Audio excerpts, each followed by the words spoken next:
नमस्कार, मी राकेश फुलपगारे.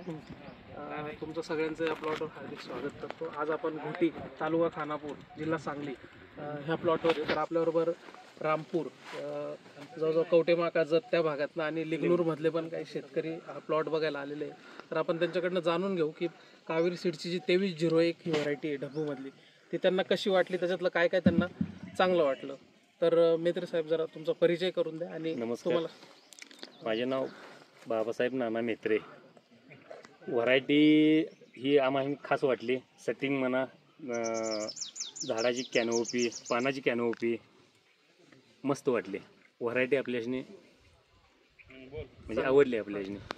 तसंच आपल्याबरोबर प्रकाश माळी साहेब आहेत रामपूरचे, त्यांना पण विचारू का त्यांना कसं वाटलं. व्हरायटी एक नंबर आहे आणि सेटिंग ह्या टेम्परेचरला, आता या टेम्परेचरला सध्या सेटिंग जोरात आहे. आणि ह्याचा जो मेन महत्वाचं कसं, ह्या पाला टेम्परेचरला सेटिंग जे पान आहे जी राट असल्यामुळं प्रकाश संश्लेषणी क्रिया चांगली होत्या, म्हणून फळाला काही अडचण येत नाही. एक नंबर आहे. शेतकऱ्यांनी ही व्हरायटी आवर्जून करावी. पेर वगैरे व्यवस्थित पडते, मला अडचत नाही. थ्रिप्सला पण कंट्रोल, आणि मला वाटते पावसाळ्यात पण चांगलं चालू आहे. प्रत्येक वातावरण कसं असते आपल्या महत्वाचं काय आहे, पान राहत असल्यामुळे किंवा जाड असल्यामुळं, लांबे असल्यामुळं सावलीत राहतं. आणि मला वाटते पावसाळ्यात पण रोगप्रतिकार क्षमता जास्त आहे, तर त्याला जरा बळी पडणार.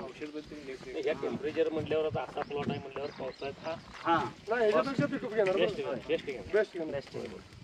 तर धन्यवाद. तुम्ही 2301चा प्लॉट बघण्यासाठी वेगवेगळ्या भागातनं आला, वेळ देऊन त्याबद्दल आभारी आहे. मी सगळ्या शेतकऱ्यांना सांगू इच्छितो की येणाऱ्या हंगामामध्ये त्यांनी कावेरी सीडची 2301 आवर्जून करावी व चांगलं उत्पन्न घ्यावं. धन्यवाद.